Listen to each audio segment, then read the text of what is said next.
નમસ્કાર મિત્રો, કેમ છો બધા? મજામાં ને? તો મિત્રો, તમે મારા આગળના દ્વારકા, સોમનાથ અને પાવાગઢના વિડીયો જોયા હશે તો તમને ખબર જ હશે કે આપણને આપણા ઇતિહાસમાં કેટલો રસ છે. પણ આજે હું તમને એક એવી જગ્યાએ લઈ જવાની છું જ્યાં વિજ્ઞાન અને કળાનો અદ્ભુત સંગમ છે.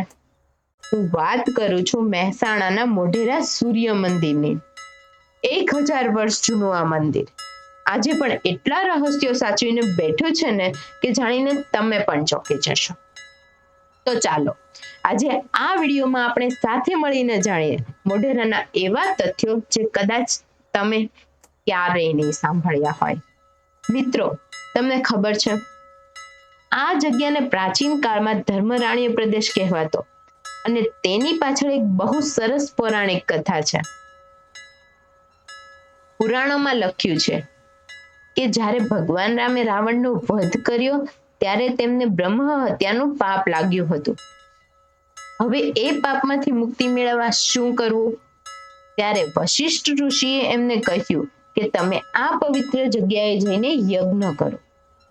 અને બસ અહીં જ એમણે મોઢેરા ગામ વસાવ્યું હતું એવું માનવામાં આવે છે. છે ને રસપ્રદ વાત? મિત્રો, કહેવાય છે કે ભગવાન રામે આ વિસ્તારમાં જે બ્રાહ્મણોને સ્થાપિત કર્યા હતા તેઓ મોઢ બ્રાહ્મણ તરીકે ઓળખાયા અને એમના જ નામ પરથી આ પવિત્ર ભૂમિનું નામ મોઢેરા પડ્યું. એટલે જ આ ગામનો ઇતિહાસ માત્ર પથ્થરોમાં નહીં પણ આપણા પુરાણોમાં પણ લખાયેલો છે. હવે થોડી ઇતિહાસની વાત કરીએ. મિત્રો, આ ભવ્ય મંદિરનું નિર્માણ 11મી સદીમાં એટલે કે અંદાજે ઈસવીસન 1026 થી 1027 ના ગાળામાં સોલંકી વંશના પ્રતાપી રાજા ભીમદેવ પ્રથમ દ્વારા કરવામાં આવ્યું હતું. પણ મિત્રો, તમે ક્યારે વિચાર્યું છે કે 1000 વર્ષ પહેલા આટલું મજબૂત બાંધકામ કેવી રીતે થયું હશે? નવાઈની વાત તો એ છે કે આખા મંદિરમાં ક્યાંય સિમેન્ટ કે ચૂનાનો ઉપયોગ નથી થયો. હા, તમે સાચું સાંભળ્યું.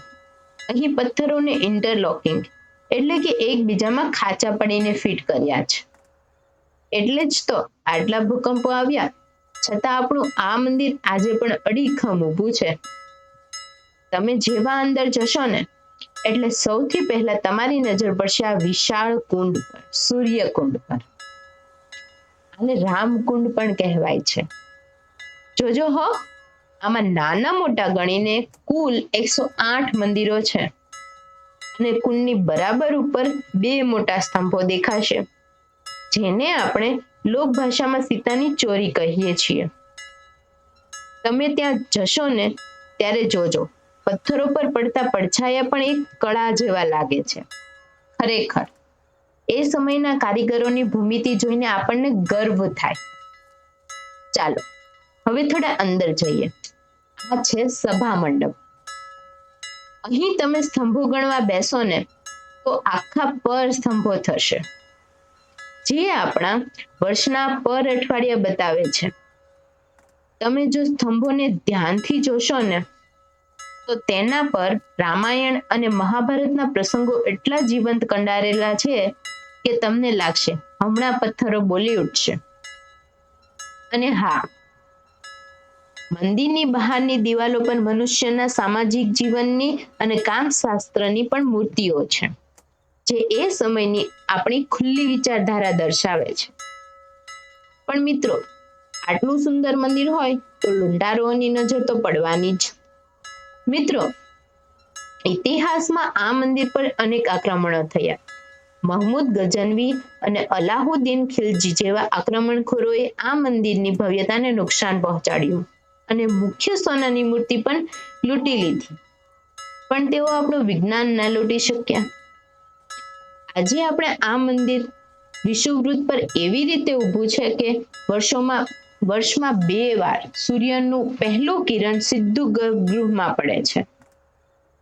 ભલે આજે ત્યાં મૂર્તિ નથી પણ જેવી સૂર્યની રોશની અંદર આવે ને એટલે આખું મંદિર જે રીતે ઝળહળી ઉઠે છે એ અનુભવ તો તમારે જાતે જ લેવો પડશે. અને છેલ્લે એક ખાસ વાત, મોઢેરા હવે માત્ર એના ઇતિહાસ માટે જ નહીં પણ આધુનિકતા માટે પણ જાણીતું છે. આ ભારતનું પહેલું એવું ગામ છે જે 24 કલાક સૌર ઉર્જા એટલે કે સોલર પાવરથી ચાલે છે. તો જો તમે હજુ સુધી અહીં નથી ગયા તો એકવાર ચોક્કસ જજો. આ વિડીયો તમને કેવો લાગ્યો મને કોમેન્ટમાં જરૂરથી જણાવજો હો. અને જો ગમ્યો હોય તો લાઈક કરજો અને અમારી ચેનલને સબસ્ક્રાઇબ કરવાનું ભૂલતા નહીં. ચાલો ત્યારે મળીએ બીજા કોઈ નવા સ્થાન સાથે. જય સૂર્યદેવ.